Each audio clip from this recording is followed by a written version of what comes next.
Audio on demand from Vision Christian Media. Foundations. It cannot possibly be anybody other than Messiah, because it's talking about a singular individual. And that's Isaiah as well, at 53, that he is a tender shoot who is like a lamb led to the slaughter. Foundations. Understanding the Jewish foundations of our Christian faith. With Robbo Robinson and Mandy Warby. We are in a series with a quest, the goal of which is to correctly identify the Mashiach, the Messiah of the world. There have been many throughout history claiming that title and mandate, and they're from all different nations, different cultures and different religious backgrounds. Some date back to antiquity, some are a lot more current, but they have all got one thing in common. They claim to be a select, chosen individual with a spiritual or divine mandate, and as such, demand obeisance and devotion.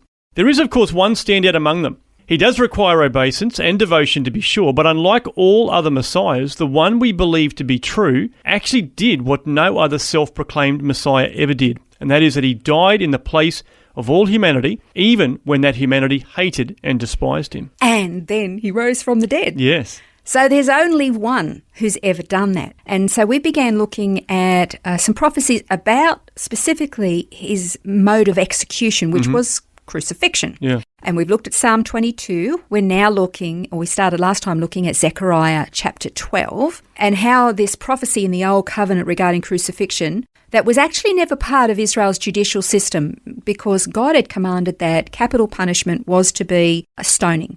Horrible as that is, that's just the way it is, okay? You can't sort of scratch that bit out of the Bible because you don't like it. That's what God said. And it was actually 4 to 5 centuries before crucifixion actually came to the land of Israel, brought there by the Romans. And we also learned that modern rabbis have worked really hard to reinterpret the ancient understandings of these particular crucifixion descriptions in Scripture. It's because they don't want it to point to Messiah, because if it points to Messiah, then you go, well, who has this happened to? And hello, it happened to Jesus. Yeah. They just can't go. It's just a stretch too far for them. And so we've looked last time at how some of the ancient rabbis actually did say that this particular passage in Zechariah was talking about a Messiah. Some of them actually did, and they probably regretted it afterwards. But we quoted Rabbi Rashi, who actually described the Messiah as being the son of Joseph, which is very interesting. And we're going to look at a few more quotes as well.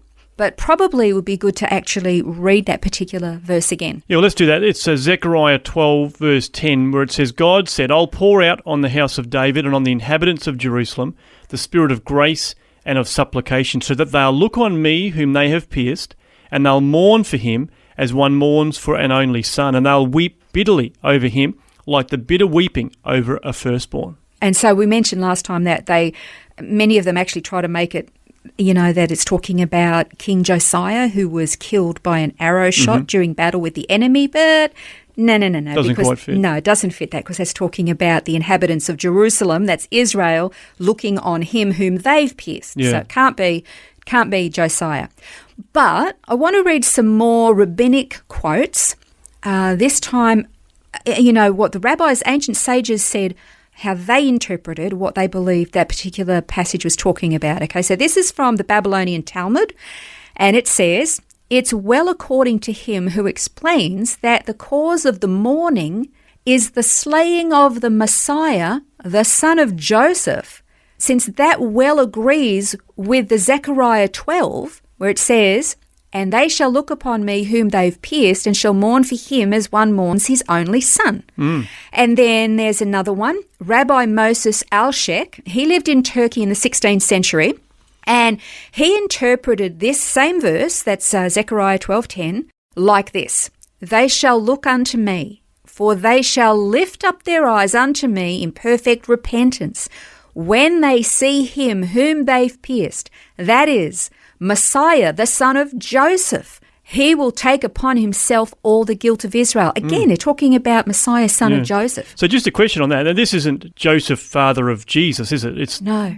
Joseph from the Old Testament. Yeah, it's talking about Joseph, the son of Jacob, Abraham, Isaac, Jacob. And it's funny because in future episodes, we are actually going to talk about how Jews throughout history and even to this day, they're looking for two messiahs. One of them is Mashiach ben Yosef, the son of Joseph, and the other one is Mashiach ben David, the son of David. We're going to look at those two in comparison. So that's cool. For future episodes. But here's another quote from Rabbi Al-Shek. He went on to say, because he was willing to bear them upon himself, and we, though he will not take them upon himself, he is afflicted, smitten by God.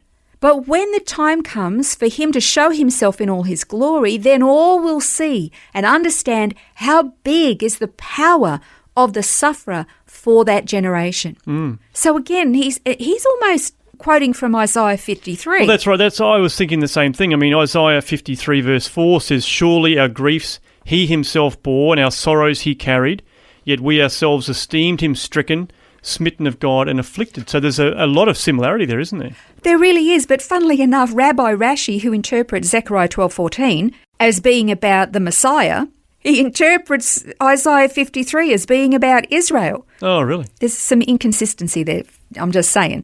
It cannot possibly be anybody other than Messiah because it's talking about a singular individual who is beyond reproach. And that's Isaiah as well, 53.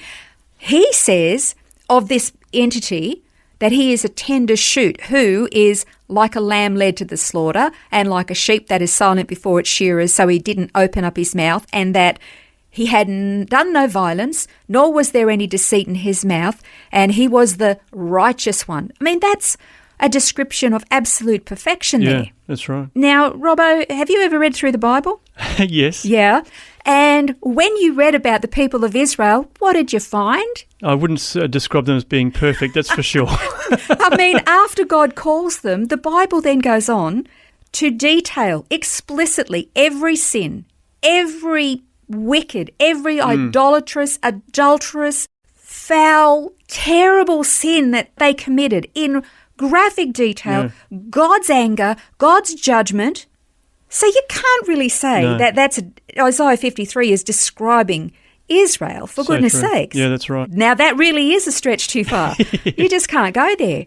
So I guess the point is, going back to the very earliest of times, the natural, traditional, and historical understanding among rabbis and Jewish sages that the Mashiach was the individual who was being prophesied in Psalm 22, in Zechariah 12 and Isaiah 53, and that he was going to be crucified, that is, pierced, a most reprehensible and violent form of execution that at the time of those prophecies was unheard of in Israel at all. And two of those prophecies have been completely fulfilled so far. Zechariah is still for a time yet future. Yeah, so Zechariah 12 is talking about this future event where Israel will be surrounded by enemies. God has promised to protect her, but in the middle of all that future trauma and fear, Mashiach will reveal himself to his own people, and suddenly they will have this understanding of exactly who he is. And it's funny because if you look in Revelation, at various different places in Revelation, it's actually describing Jesus and in all his glory. Right? He is magnificent and he is glorified, and yet it still describes him as being presented as the lamb that was slain. Yeah, that's right. So he still actually has all of the evidence of what he went through, even when he's glorified. Yeah. And so in Zechariah 12, when it says that the people are going to look upon him, that is the house of Judah, we're talking about the people of Israel, when they look upon him whom they've pierced, they're going to see that he's been pierced. How else will they know that it's him whom they've pierced? Yeah, exactly. So they're going to look upon this Messiah one day. They're going to recognize who he is because Jesus is going to reveal himself to them. They've been blinded for the past 2,000 years, but that blindness is going to be lifted at a time in the future, and it's getting closer every day. And I want to finish with a verse actually from Romans where Paul said, this is Romans 11, verses 25-26. It says, "For I don't want you, brothers, to be uninformed of this mystery, so that you won't be wise in your own estimation, that a partial hardening has happened to Israel until the fullness of the Gentiles has come in. And so all Israel will be saved, just as it is written, the deliverer will come from Zion, he'll remove ungodliness from Jacob." That day is coming when that blindness is going to be lifted. But I tell you, Paul said before then, he said, you Gentiles, don't be so arrogant to think that you're somehow better than the natural branches. God dealt with the natural branches. And if you think you're better than that, God's going to deal with you wild olive branches too. So we're not supposed to think that we're better than Israel or that we've replaced Israel, because God is going to restore Israel and lift that blindness, and he's doing it bit by bit every day. Yeah. But one day, Jesus is coming back in his glory with the evidence of his sacrifice for them, and they're going to look on him and they're going to go, oh my goodness, it was you all along. Yes. Can you imagine the grief? Can you imagine the sorrow that's going to be in their heart that for 2,000 years they fought against him? Well, that brings today's program to a close, but a reminder that you can listen back to today's episode and others that you might have missed via our website or your favourite podcast app. Just search Foundations with Mandy and Robbo to find it, or go to the website vision.org.au/foundations. This has been Foundations, a look at the Jewish foundations of our Christian faith. For study notes, resources and more, see vision.org.au/foundations. Thanks for taking time to listen to this audio on demand from Vision Christian Media. To find out more about us, go to vision.org.au.